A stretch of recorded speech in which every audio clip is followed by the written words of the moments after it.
Finance. The Revolutionary. Revolutionary. War. War. Okay. War. Full stop. War. Titik. Itu kan titik. Bukan dibaca titik. Maksud saya itu tanda titik. Jadi suara kamu ya harus titik. Oke, lanjut. The notes were Back.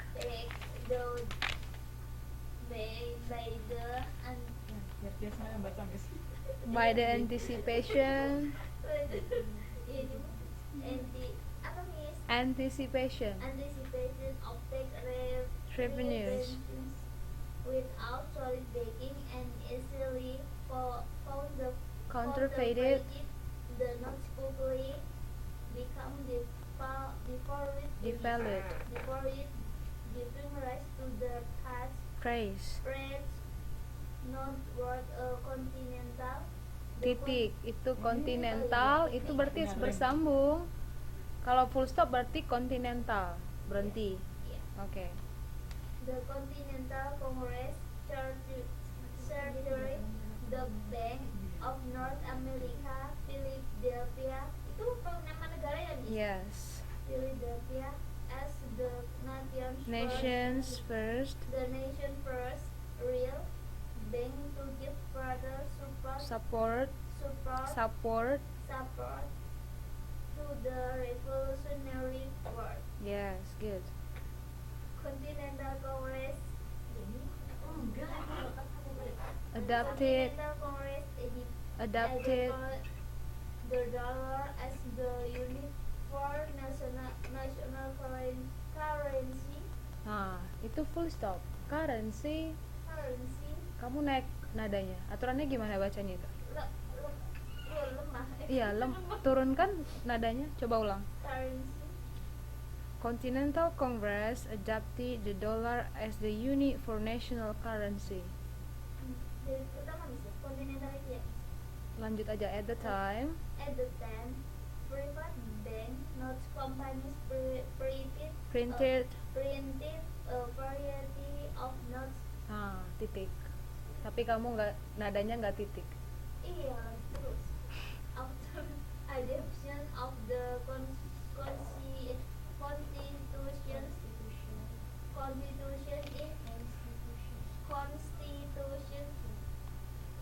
bisa bacanya Miss 1789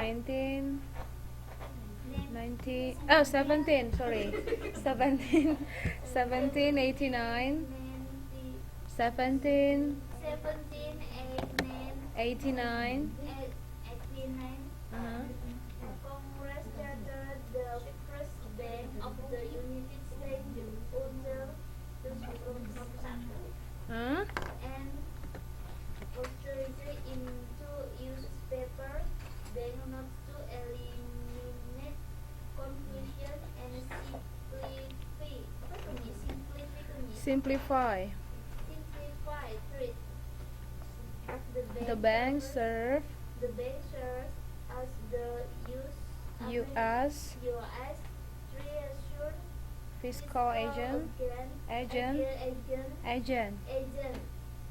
to spell for money. The first central bank functions. The Federal Monetary System was established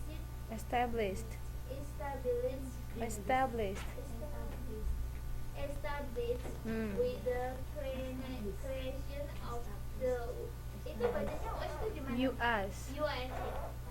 The Federal Monetary System was established with the creation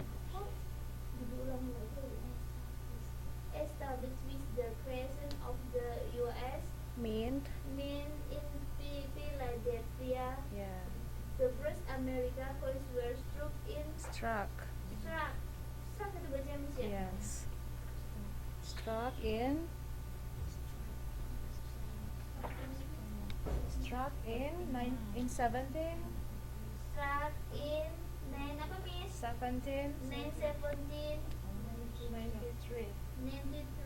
Okay. Okay, Desti, perhatikan sebentar cara membaca tahun. Aku udah bingung. Iya. Ada yang katanya kalau dua bacanya dua angka, gimana sih Miss? Iya, nih biar kita ajarin, oke? Kalau dia tahunnya, tahun kan terdiri dari 4 angka nih.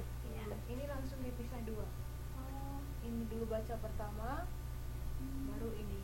oh, iya. Oke, ini bahasa Inggrisnya berapa? 17. 17. Ini Aku nggak begitu paham kalau itu. angka baca 1 sampai 100, 89 bacanya apa bahasa Inggris?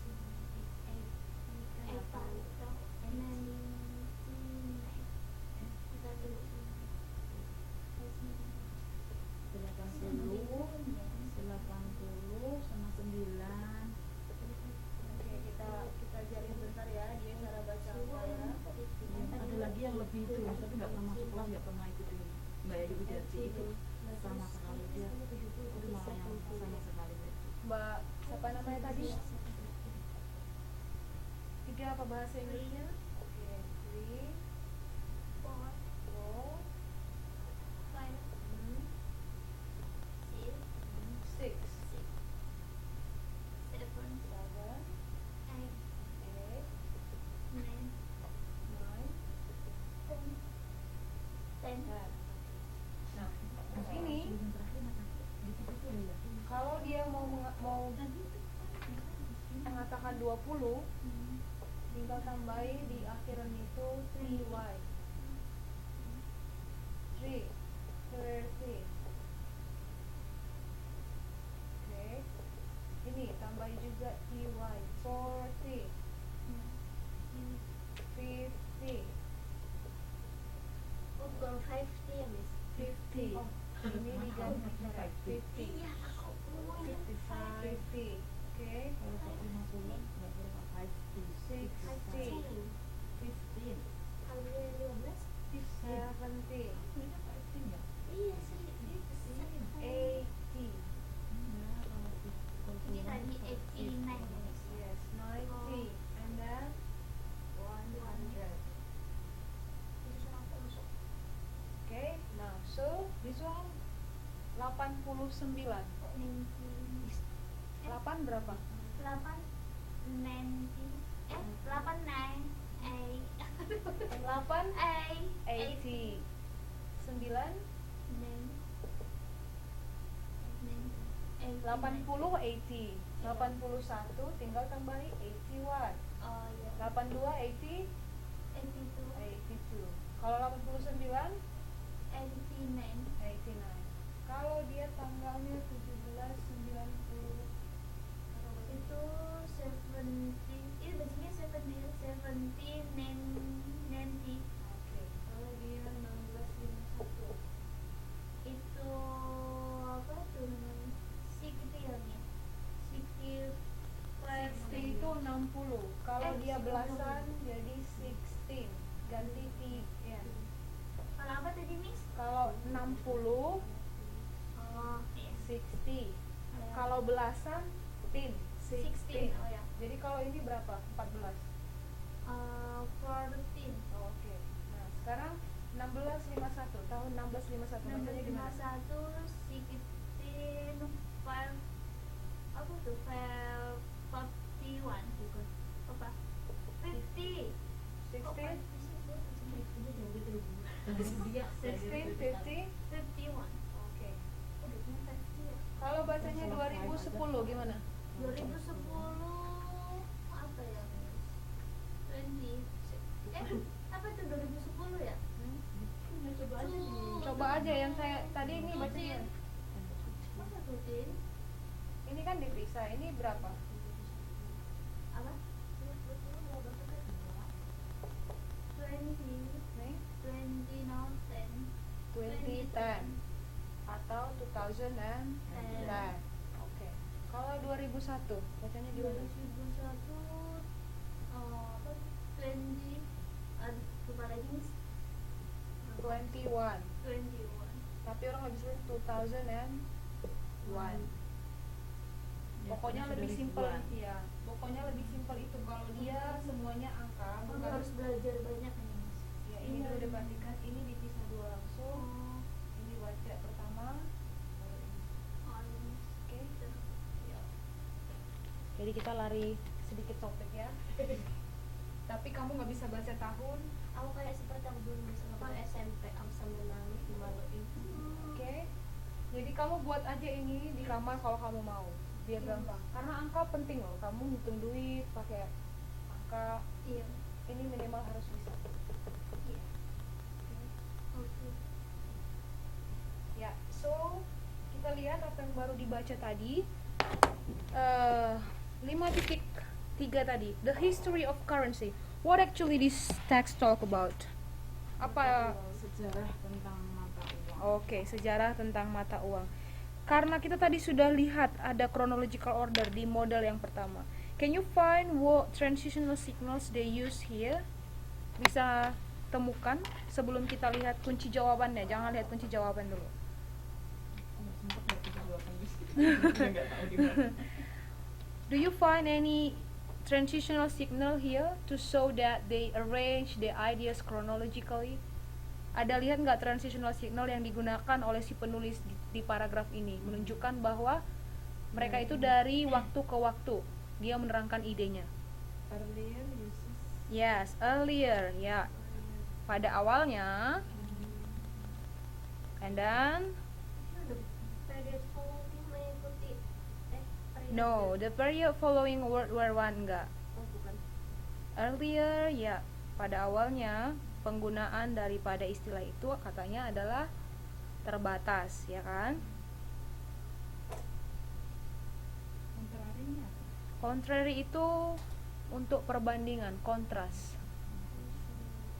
Ini kita yang hanya pakai Transitional signals-nya dulu, iya. Time signal. The change from the earlier. Ya, perubahan dari yang pertama kali dipakai itu katanya what happened in earlier uses? Apa yang terjadi dengan penggunaan currency itu pada pertama sekali? Terbatas. Nah, kemudian perubahannya setelah udah pada penggunaan yang pertama kali itu jadi gimana? Apakah tetap restricted meanings atau Modern signal. Great increase. Gimana? Modern significant result. Ini. yes, jadi katanya It's tidak terlalu restricted lagi, ya kan? Karena to its modern significance resulted in part from the great increase. Karena mengikuti Perang Dunia Pertama katanya itu mulai digunakan dalam penggunaan credit instruments. Oke. Nah, itu udah ada 2 periode ya. Tadi kan pergunaan pertama kali, kemudian setelah perubahannya itu. Nah, and then the next step or stage. In the early days of this nation, nah pada awalnya katanya di negara ini ada lagi before and just after, sebelum dan sesudah revolusi Amerika. Apa yang terjadi katanya setelah ini? American used English, Spanish, and French currencies. What kind of currency American used at the time? Ada 3. Yeah, what is that? Spanish Okay. and French. Yeah, so there are 3. You can see there are 3 period. There are 3 times. Ada 3 waktu yang diceritakan si penulis di sini. Ide yang mau dia sampaikan. Tadi pada awal sekali penggunaan currency itu adalah English. restricted, terbatas kan? Ya kan? Iya. Terbatas. Nah, kemudian berubah setelah udah penggunaan yang restricted itu ternyata setelah udah mau mendekati Perang Dunia Kedua, katanya ada perubahan. Dia jadi digunakan juga untuk credit instruments, ya.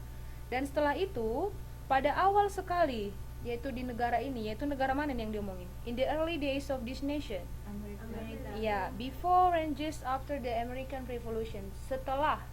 Sebelum dan sesudah dari revolusi Amerika, akhirnya mereka menggunakan 3 currency, 3 mata uang, yaitu English, Spanish, and then Prancis.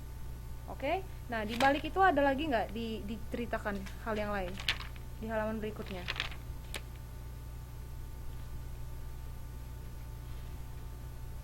Adakah? At the time. Oke, at that time, maksudnya at that time di sini di mana? At that time, Waktu itu. pada waktu yang mana ini? Apakah itu masih kelanjutan dari revolusi Amerika itu? Katanya sesudah.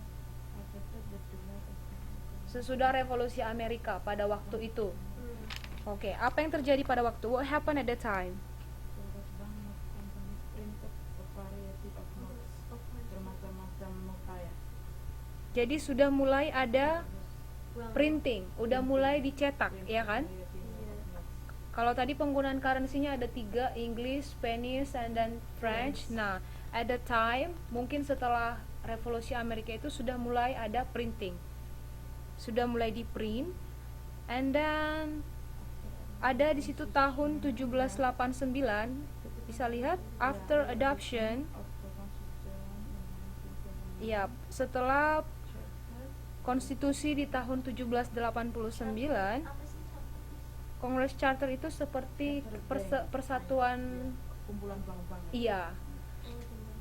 The first bank of the United States until 1881 and authorized it to issue paper banknotes to eliminate confusion and simplify trade. Nah, jadi katanya di tahun 1881 itu sudah mulai di-authorize.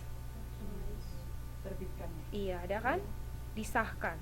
Disahkan untuk isu paper bank. Nah, kemudian ada juga tahun di situ 1793. Apa yang terjadi tahun 1793? The first American Congress chart. Nah, baru dibentuk, baru dikeluarkan, dipakai, digunakan. Oh, atau pengelubukan ya sekarang? Terjemahan kita kurang pas. Iya. Pertama Oh, iya. sekali lah ada koin. Baru di itu ya keluarkan. Iya, Amerika itu.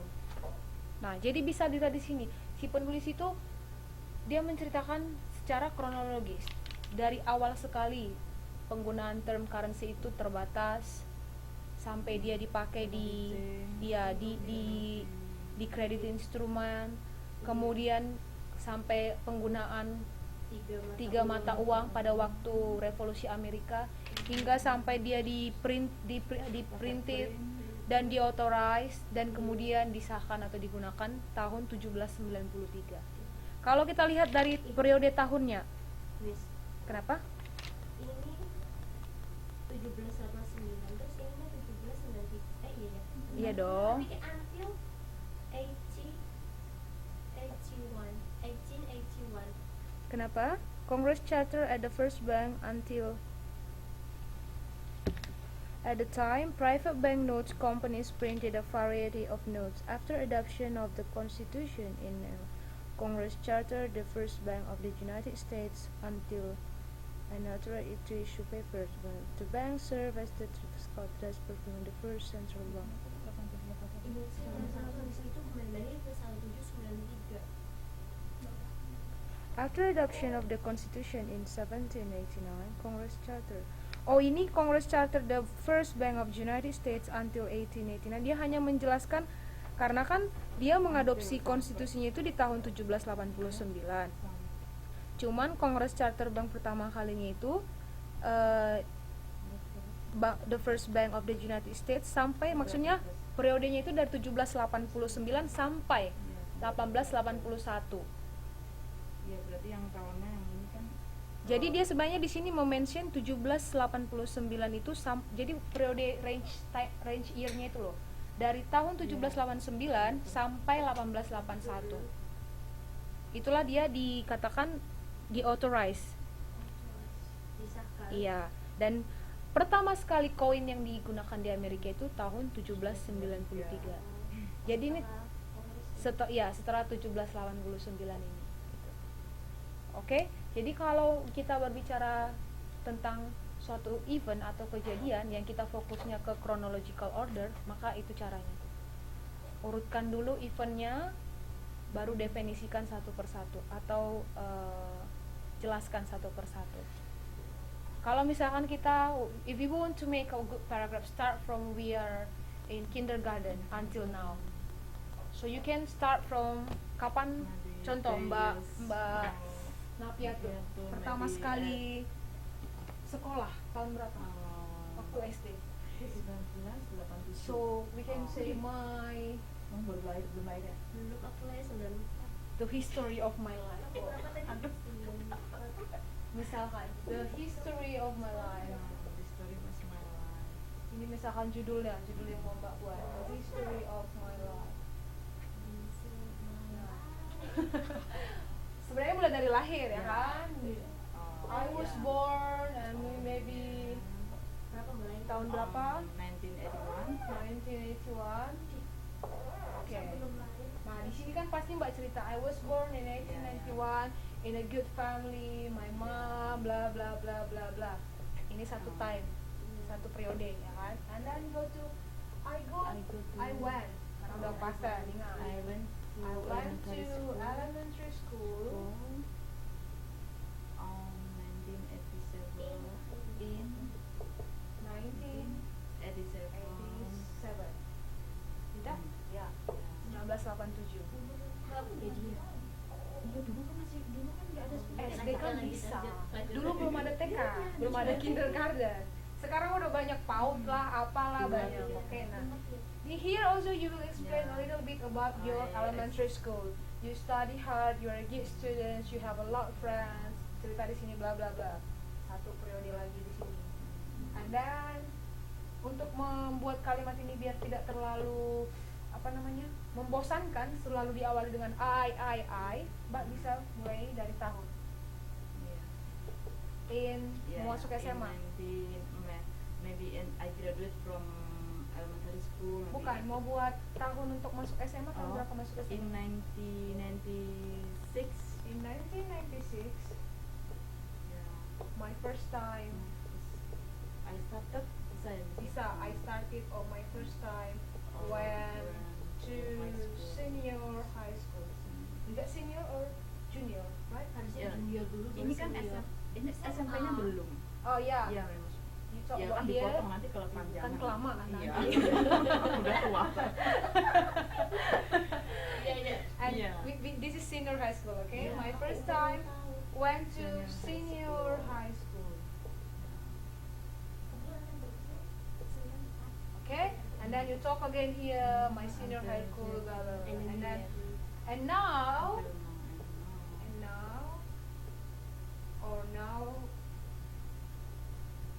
nowadays atau hari ini, saat ini, I'm studying. Studying while sambil gimana Mas ya? I'm studying while While working. working Yeah. in Taiwan. Nowadays orang udah pasti tahu sekarang ini tahun berapa, orang kan tahu ini sekarang tahun berapa. Even though you didn't mention the year, but if you say nowadays, everybody knows. Or you can say also nowadays 2016, I'm studying in Ute while working in Taiwan also. Oke, jadi lihat dari awal menyurutkan kejadiannya untuk memberikan satu ide yang sama. Ini semua berbicara tentang kehidupan si Mbak, ya kan? Bukan dimasukkan punya si Yeni. Tiba-tiba di sini si Yeni muncul. Sekarang udah di sini udah cerita SD, SMP, SMA, tiba-tiba nowadays Yeni studying while working in Taiwan. Sementara di sini sejarahnya Mbak Napiato, gitu. Jadi ini berdasarkan kronologi waktu. Oke? Bisa ngerti? Okay, good. Now we go to the second. What is logical division ideas? Kayaknya divisi. Coba unit 2, unit 2. Okay, Mbak Nafiatun, can you please read the paragraph below logical division of ideas? 5.7. Yang ini ya. Logical division is one of the Logical division is one of the most common technique to organize ideas in English. Yes. Hope 1991. yeah. This technique allow you to group related ideas together and discuss each group one after the other. The other.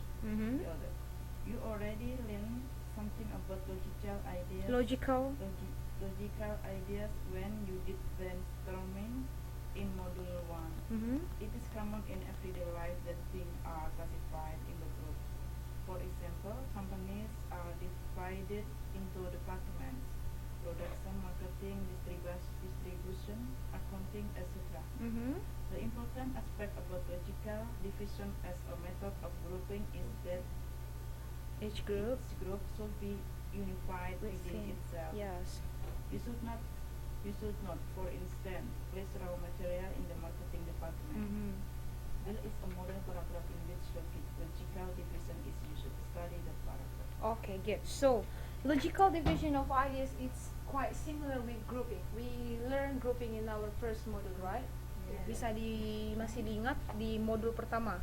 Kalau tidak salah, kita belajar clustering and then grouping and then free writing, right? Yeah. So, logical division of ideas is quite similar. Can I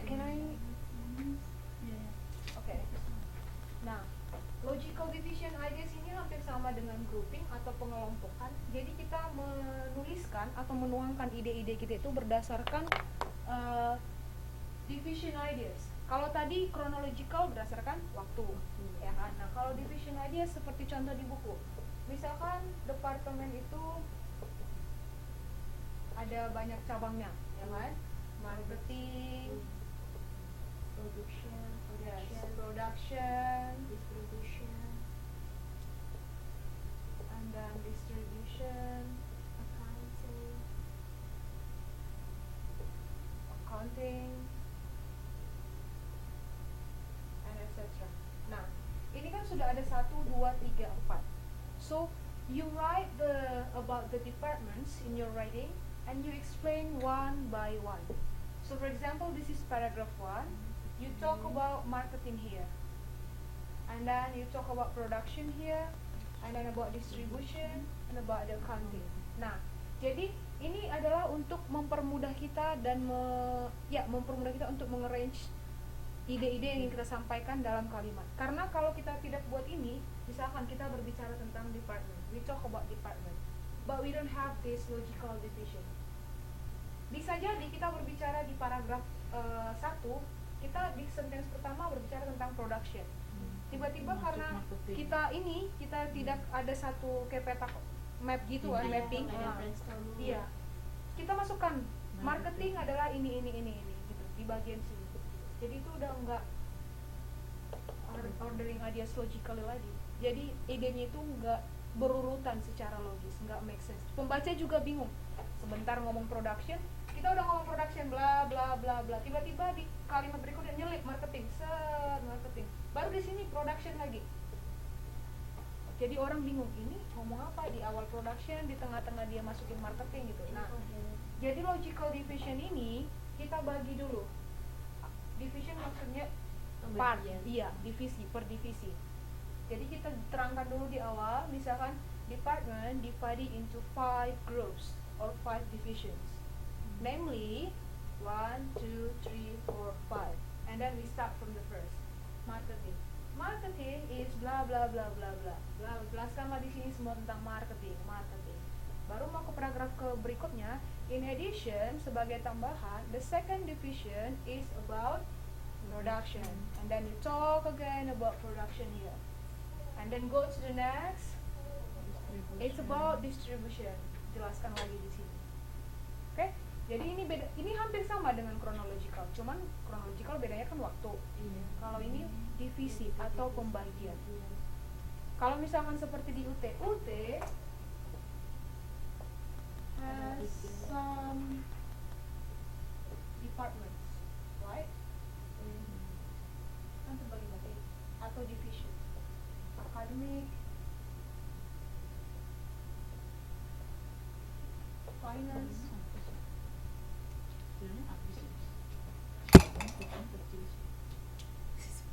semuanya di sini kayak habis. Ini yang hitam rada ini ya Allah sampai di bawah semua. Ini kayak bisa. Nah, academic, finance, administration, right?